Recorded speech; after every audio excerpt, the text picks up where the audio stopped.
Bonjour mes amis, alors on y va avec les tirages sentimentaux. On commence par un tirage pour les couples, pour les personnes en relation, pour les personnes qui ont une vue sur quelqu'un. On commence par ce tirage et ensuite viendra un tirage que moi j'appelle plutôt un tirage de vie émotionnelle qui va autant pour les célibataires que pour les personnes, même pour les personnes en couple. Ils peuvent se dire, ben, je vais voir un petit peu ce qui se passe et comprendre peut-être un fonctionnement qu'on peut avoir, ainsi de suite. Alors, là, je vais laisser un petit peu les guides décider de quel signe on va parler, de quel signe on va s'occuper maintenant.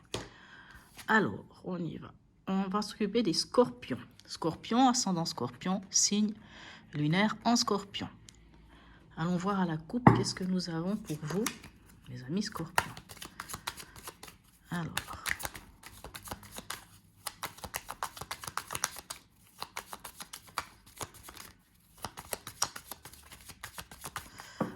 qu'est-ce qu'on a à la coupe pour les scorpions? On a la maison Dieu et le chariot. Donc la maison Dieu va nous parler de bouleversement, d'un événement qui vient subitement s'écrouler. Quelque chose s'écroule. Ou alors, ça peut aussi être vous, ça peut être une prise de conscience. Ça permet de déconstruire une situation qui ne nous convient pas pour aller la reconstruire ou la construire différemment. Et avec le chariot, on nous dit on avance et on avance vers la victoire. Allons voir comment ça se module avec le tarot de l'amour. Qu'avons-nous?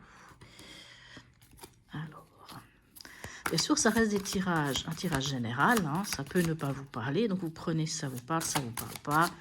Vous laissez à côté parce que là, tous les scorpions ne sont pas les mêmes, on n'est pas tous pareils. Après, il y a aussi votre ascendant, votre signe lunaire qui peut jouer un rôle. D'ailleurs, quelquefois, on est plus proche de notre signe lunaire ou de notre ascendant que de notre signe solaire, surtout. Alors, c'est étrange, mais surtout en prenant de l'âge. Enfin, en prenant de l'âge. Je ne veux pas dire qu'on est âgé, mais on dit souvent vers la trentaine. Souvent, on a plus l'ascendant qui prend le dessus. Souvent, pas toujours, bien entendu, ça je tiens à le préciser. Alors, allons voir comment tout ça, qu'est-ce qui vient vers vous, mes amis scorpions. Quel est l'état d'esprit de votre partenaire? On a le 4 des arbres. Alors, le 4 des arbres, c'est équivaut aux 4... Attendez, ça va bien aujourd'hui, alors. Le 4 des arbres, c'est le 4 de denier. Donc, votre partenaire est quand même soit en train de sauver les meubles, soit il garde un peu les choses pour lui ou pour elle. En tout cas, il ne dilapide pas l'argent, il fait attention à l'argent. Quel est votre état d'esprit, mes chers amis scorpions? On a l'as des arbres, l'as de denier. Donc, vous êtes plutôt... alors, c'est beau, parce que l'as de denier, c'est quoi? C'est quand on... J'aime bien l'image de mettre une graine en terre et faire pousser cette graine. En fait, c'est ça l'as de denier. C'est-à-dire que vous êtes l'as, déjà, c'est le commencement, c'est le début, c'est un renouveau. Donc, on a un renouveau au niveau... Alors, comme on est sur des deniers, l'as des arbres, c'est l'as de denier ou l'as de pentacle, ça dépend comment on veut quel terme on veut utiliser. On parle de choses concrètes, Donc, votre état d'esprit, c'est d'aller dans quelque chose de concret et de le faire, comment dirais-je, de le faire grandir, de le faire, c'est plutôt une bonne chose. Alors, vous deux ensemble, qu'est-ce que vous avez à surmonter? Qu'est-ce qui est à surmonter? Alors, on a le 9 des arbres, donc on reste dans des deniers, 9 de deniers. Là, on parle, le 9 de denier, c'est quand on a une richesse, on parle de la richesse. Donc, ce qu'il va falloir sans doute travailler ensemble, c'est là, on est sur des deniers, donc on est sur des choses concrètes. Ce qui va être important, c'est de travailler sur ce qui est concret, sur ce que vous avez, ce que vous possédez ensemble. On peut dire ça comme ça. Qu'est-ce qui va vous aider? 10 des anges. Ce qui va vous aider, c'est de lâcher le mental. C'est de lâcher, vous savez, le 10 des anges, c'est le 10 d'épée. Le 10 d'épée, c'est quand il y en a eu trop, c'est quand on a été blessé, maintes et maintes reprises. Mais comme on est sur un 10, on est à une fin de cycle. C'est ça qui est intéressant. C'est comme c'est une fin de cycle, bah, ça se termine, quoi. Et quelque part, on vous dit, déposez les armes, posez les choses, c'est bon, lâchez le mental. Qu'est-ce qui ne vous aiderait pas, ou ce à quoi vous devriez faire attention? On a le 10 de cœur, 10 des cœurs ou 10 de coupe. Il faut faire attention à une chose, c'est que il faut penser à une chose, vous raccrocher à une chose, si je peux dire ça comme ça, puisque apparemment il y a quand même quelque chose qui vous bouleverse un peu. C'est de voir ce qui est autour de vous, ce que vous avez construit.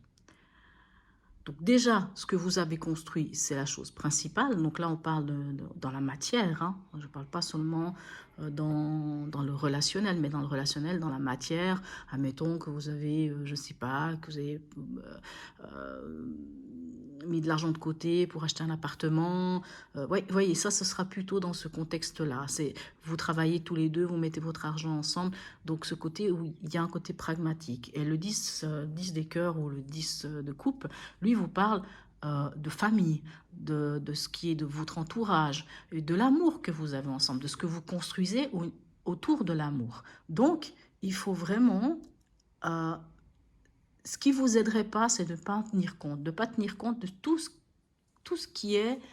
que vous avez déjà construit ensemble, tout ce que vous avez ensemble. Voyez? Ou ça peut aussi être, le 10 de coupe peut nous parler aussi de la famille, des gens qui sont autour de nous, de ce cocon familial. Donc il faut en tenir compte. Quelle est l'intention de votre partenaire? Allons voir. On a le roi des cœurs. L'intention de votre partenaire, lui, alors, le roi de coupe, il maîtrise ses sentiments. Le roi de coupe, c'est pas quelqu'un qui... c'est pas comme le cavalier de coupe qui est amoureux, puis qui fait tout le nécessaire, va se mettre à genoux, va donner le bouquet de fleurs, ainsi de suite. Le roi des cœurs, lui, il sait où il en est. Le roi de coupe, lui, il maîtrise son élément, il maîtrise donc l'émotionnel. Donc, dans l'intention, le partenaire, c'est de faire perdurer les choses dans l'émotionnel. Il y a l'amour, mais c'est de construire, si vous voulez, quelque part. Quand on maîtrise, il veut quelque chose de sérieux. Il se pose, comment dire. Et c'est vrai que quand on voit dans l'état d'esprit, on a le 4 des arbres, c'est vraiment quelqu'un qui essaye de... C'est comme s'il y avait un côté un peu, avec le 4 des arbres, c'est sauver les meubles, hein, sauver ce qui est. Et avec le roi des cœurs ou le roi de coupe, on est quelqu'un qui ne va pas forcément montrer ses sentiments, puisqu'il gère son émotionnel, mais il va, comment dirais-je, mais il va quand même construire quelque chose autour de cet amour, si on peut dire. Et quelle est votre intention, mes chers amis scorpions? On a le 7 de denier. Vous êtes patiente. C'est magnifique ça. Vous savez, le 7 des arbres, c'est le 7 de denier. Le 7 de denier, c'est quand on a, encore une fois, quand on a travaillé, mais on n'a pas encore récolté les fruits du travail qu'on a fait. Le 7 des arbres nous demande d'attendre encore, d'être patient. Donc, dans votre état d'esprit, dans votre intention, en tout cas, vous êtes patient. Vous êtes capable de patienter. Donc ça, c'est déjà très bien. Où est-ce que vous en êtes tous les deux à la fin de ce mois? On a le 9 d'épée. Non, pardon, qu'est-ce que je vous raconte? On a le 9 de bâton. 9 de bâton vient quand même nous parler de... Il y a quand même un peu une souffrance avec le 9 de bâton. Vous savez, le 9 de bâton, c'est un peu quand on s'est ramassé quelque chose un peu sous le bout du nez, mais en même temps, on se protège. Et j'ai l'impression que votre couple, ensemble, à la fin du mois, vous cherchez à vous protéger, à mettre des barrières. Alors avec qui? Je ne sais pas. Hein, ou est-ce que c'est vous? Mais comme c'est quand même vous deux ensemble, vous direz que vous construisez quand même une sorte de barrière autour de vous pour pas que les gens viennent trop vous embêter. Maintenant, comme je dis, le 9 de bâton, c'est aussi... Excusez-moi, je vous ai dit. Le 9 de bâton, c'est aussi une carte qui parle d'amertume un peu. Vous savez, quand il y a un peu une déception. Alors, je ne sais pas. À vous de voir comment ça vous parle. On va voir deux conseils. Alors, la roue de fortune, magnifique. Et on a le 6 de bâton. Alors, la roue de fortune, le conseil de la roue de fortune, c'est soit rompre avec d'anciens schémas, soit se dire, ben, on entame un nouveau cycle. C'est-à-dire, excusez-moi, la roue de fortune, c'est ce qu'on appelle aussi la roue du karma. C'est quand il y a des choses qui se passent, comment vous dire, il y a des choses, un cycle répétitif. Enfin, on répète toujours les mêmes choses, puis on se retrouve toujours dans les mêmes émotions, dans les mêmes problèmes, dans les mêmes, peu importe. Et puis, en fait, le conseil là, c'est, allez, on entame un nouveau cycle, on démarre un nouveau cycle.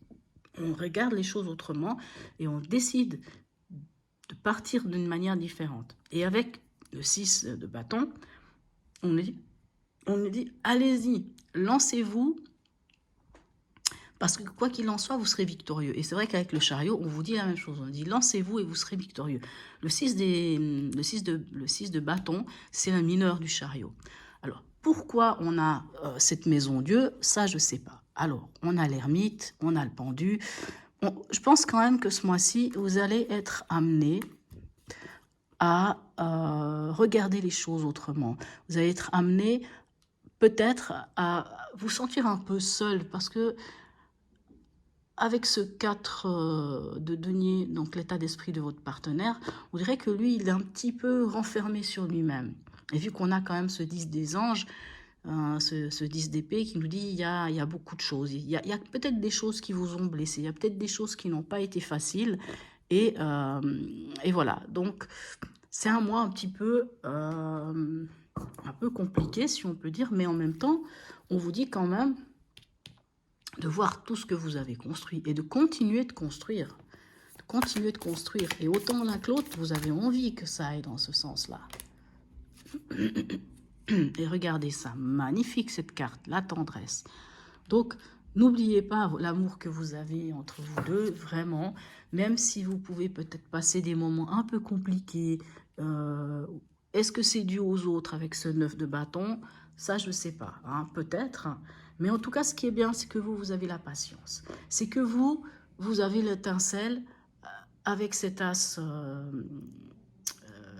avec cet as de denier, vous avez cette étincelle, ce renouveau, de travailler dessus. Donc ça, c'est plutôt bon. Et puis, vous avez quand même un partenaire qui est solide, hein, qui est là avec son roi des cœurs. Là, il est solide, hein, il est bien posé. Sentimentalement, il sait où il en est. C'est plutôt bien. Alors, encore une carte quand même pour vous. Qu'est-ce qu'on peut avoir?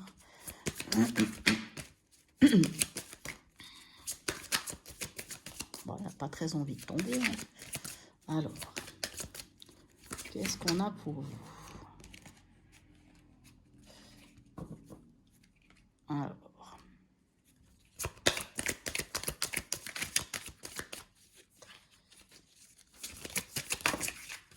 voilà une qui tombe.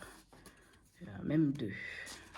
Là, on parle de regain. Donc, vous voyez, comme je dis, peut-être qu'il y a des choses un peu compliquées à un moment ou à un autre, mais quoi qu'il en soit, avec cette rose qui vit qui est là, dans le désert, il n'y a pas de raison. Ah, il faut y croire, il faut y tenir. S'il y a quelque chose qui vient bouleverser un peu votre histoire avec cette maison Dieu ou cette prise de conscience, hein, c'est sans doute une prise de conscience de quelque chose, que peut-être il faut revoir les choses différemment. Avec, c'est pas un tirage simple. Mais, voyez, là, on a cette 8 là, puissance, qui nous parle quand même de voir, si vous voulez, l'histoire de votre couple et de l'enraciner. Hein. Donc, c'est un peu l'histoire du 9 des arbres. C'est aussi l'histoire du 10 des cœurs. C'est vraiment mettre, hein, continuer de vous montrer vos élans de tendresse. Et que même s'il y a un peu une traversée du désert ou quelque chose d'un peu compliqué, c'est pas parce que c'est difficile que on ne peut pas avoir cette magnifique carte avec cette magnifique... et puis, vous voyez, en dos de deck, on a quoi? On a le couple. Donc, quoi qu'il en soit, il n'y a pas de raison. Hein. Puis on a même le coup de foudre, excusez-moi. Hein. Et on a même les projets. Je m'excuse, hein, on a même la sensualité, la réconciliation. Bon, enfin, je ne vais pas vous les sortir toutes, hein, mais en fait, je vous dis juste, c'est ce qui vient après, tout ça. Donc, voilà, je crois que c'est pas mal. Alors, on va aller voir maintenant le tirage de vie émotionnelle. Vous pouvez même aller regarder même si vous êtes en couple, parce que quelquefois, ça nous donne d'autres informations intéressantes. Me revoilà, là, c'est le tirage de vie émotionnelle. Ça parle aux célibataires, mais ça parle aussi aux gens qui sont en couple. Hein. Ils peuvent toujours regarder aussi ce tirage, parce qu'on aborde un peu la chose sous un autre angle. Allons voir, déjà la coupe, qu'est-ce qu'on a pour vous, mes amis scorpions, célibataires ou aussi en couple, hein, du moment où vous avez envie de soit faire un travail sur vous, émotionnel, de vos émotions, sur votre façon d'être avec les autres, ainsi de suite. Hein. Donc, allons voir tout ça. Moi, j'aime bien quand même toujours regarder la coupe, juste par curiosité. Alors, on a le chariot, et on a, alors vous voyez, le chariot dans le tirage d'avant, il y était déjà. Et on a la lune qui nous parle quand même soit de crainte, de peur, d'angoisse, de choses qui viennent un petit peu vous titiller, voilà. Alors, on va aller voir comment ça se traduit, tout ça. Alors, c'est quoi l'énergie dominante pour vous, mes chers scorpions? On a le monde, donc vous êtes ouvert aux autres, ouvert vers les autres. Il y a une expansion, vous êtes... Avec le monde, vous êtes bien, hein, vous êtes abouti. Même si vous êtes célibataire, vous êtes bien. Même si vous n'avez personne dans votre vie, vous êtes bien. Vous vous ouvrez aux autres, il n'y a pas de souci. Ce que vous montre l'oracle ou ce que vous montre votre inconscient. On a le soleil. Alors, il vous montre peut-être de mettre en lumière quelque chose. On va aller voir de quoi il s'agit. C'est soit de mettre en lumière, soit en tout cas de mettre de la joie, du bonheur. Mais quand on a le monde, je ne vois pas pourquoi on va s'imaginer autre chose. Vous savez, il paraît que dans les... Enfin, il paraît, j'ai toujours entendu dire que dans les anciens cartomanciens ou cartomanciennes, lorsqu'ils tiraient le monde, ils disaient c'est bon, on s'arrête. Parce que du moment où on a le monde, il y a tout qui va bien. Mais on n'en est pas là. Hein. Maintenant, qu'est-ce qui... quel est votre... comment dirais-je? Quel est votre souhait le plus profond, hein, chers amis scorpions? Quel est votre souhait le plus profond? Qu'est-ce que vous avez vraiment envie, votre souhait, votre motivation en général? Qu'est-ce qui en est? On a l'empereur. L'empereur dit que vous voulez quelque chose de solide, vous voulez des fondations solides. Quoi qu'il en soit, que vous soyez en couple ou pas, que vous soyez même célibataire, mais vous voulez quelque chose de posé, de cadré, de solide. Si ce serait pour dire que si ça devait représenter un partenaire ou une partenaire, vous voulez quelqu'un qui est solide, qui a les pieds sur terre, qui est bien, qui vraiment sur qui vous pouvez compter.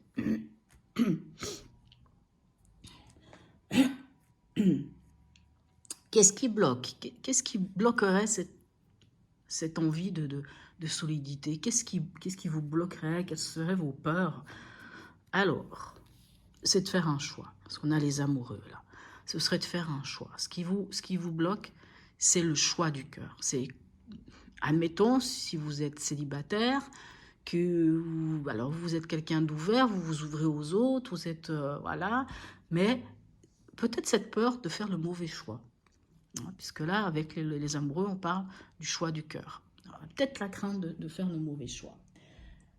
Qu'est-ce qui vient vers vous? Qu'est-ce qui vient vers vous et vous permet d'avancer? Magnifique, on a le magicien. Ce qui vient vers vous, c'est une nouvelle étape. C'est un nouveau commencement. C'est le magicien ou le battleur, il a tous les éléments en main, il a toutes les cartes en main pour vraiment faire les choses qu'il souhaite. Hein, donc, on ne peut pas rêver mieux. Quelle est la carte de la transformation? Qu'est-ce qui va vous permettre de vous transformer? Votre relation aux autres, les opportunités à modifier, peut-être cette peur de vous engager. Hein. Ça peut aussi être la peur de vous engager ou la peur de faire le mauvais choix.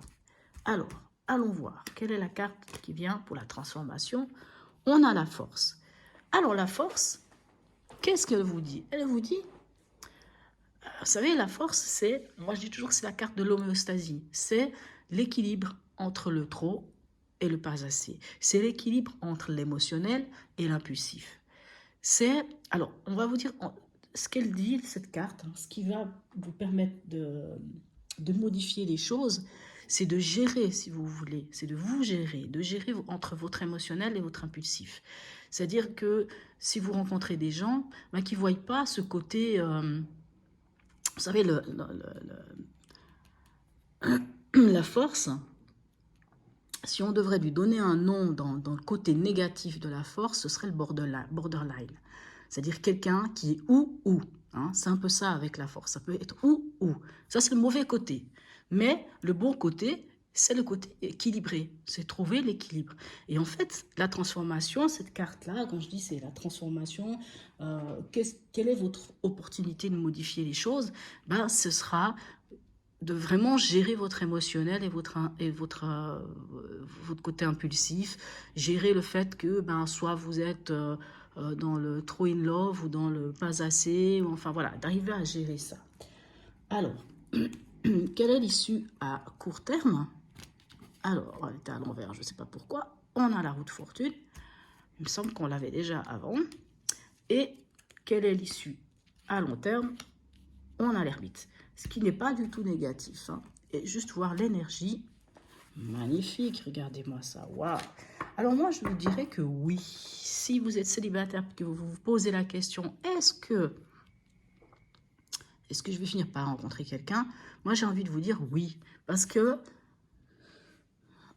à l'issue à court terme, vous changez quelque chose dans votre vie. Vous décidez d'amorcer un nouveau cycle. Vous décidez à ce que cette roue, hein, cette roue de fortune, cette roue du karma, elle tourne autrement. Ça, c'est un. Et à l'issue, à long terme, alors on peut parler de solitude peut-être, mais on peut aussi parler, l'ermite, vous savez, c'est celui qui a fait l'analyse de sa vie et qui a compris beaucoup de choses et qui revient en tant qu'ermite, c'est-à-dire droit, bien posé, avec le bâton, son sceptre là dans les mains et puis éclairé. C'est surtout ça aussi qui me dit, c'est qu'on a l'arcane sans nom, qui, je la trouve magnifique d'ailleurs sur celle-ci, qui nous parle de renaissance, de transformation, de renouveau. Donc, il y a peut-être des choses, même si là-dedans, je ne vois pas beaucoup de choses à travailler, si ce n'est peut-être cette crainte, soit de vous engager ou de faire le mauvais choix, mais vous avez toutes les cartes en main.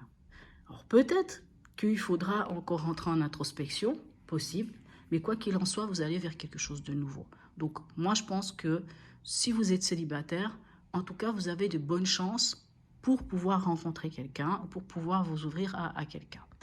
Voilà mes chers amis Scorpions, j'espère que ce tirage vous aura parlé. Laissez-moi un commentaire, abonnez-vous et je vous dis à bientôt.